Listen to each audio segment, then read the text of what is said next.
ప్రతిపక్ష నాయకులు వాళ్ళు ఓన్లీ శిలాపలక కిందికే సంబంధించింది, వాళ్ళు డెవలప్మెంట్స్ ఏం లేవని వాళ్ళు అంటున్నారు. ఎవరు ఇప్పుడు ఓన్లీ వాళ్ళు ఓట్ల కోసం వచ్చి వాళ్ళు చేసింది డెవలప్మెంట్ చేసింది టీఆర్ఎస్ వాళ్ళని అంటున్నారు. సరే అండి, ఒక నిమిషం మనం ఆలోచించుకుందాము. ఓట్ల గురించే వస్తున్నారేమో వాళ్ళు, కానీ ఓట్లు అంటే వీళ్ళకి ఓట్లు అవసరం లేకుండేనా? ఇన్ని సంవత్సరాలు 10 సంవత్సరాలు వీళ్ళు మా ఓటు అవసరం లేకుండేనా వీళ్ళకి? అంటే వాళ్ళు మాకు అంత దిగుజారినట్టు చూసినారా కృష్ణానగర్ని?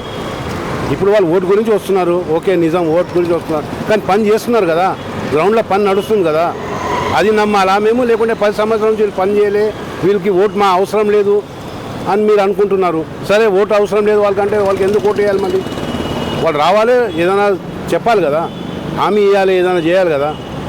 ఎప్పుడన్నా చేసినా మీరు ఏమైనా ఉంటే చూపించండి మాకు. ఎప్పుడు ఎవరు ఏం రాలేదు, మేము ఇది చేస్తామని చెప్పలేదు, హామీ కూడా ఇవ్వలే మాకు.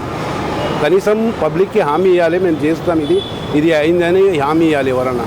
10 సంవత్సరం వాళ్ళ పరిపాలనలో ఏం చేయలే వాళ్ళు. ఇప్పుడు మాత్రం వాళ్ళు ఓటు గురించి చేస్తున్నారంటే అందరూ ఓటు గురించే చేస్తారు పని.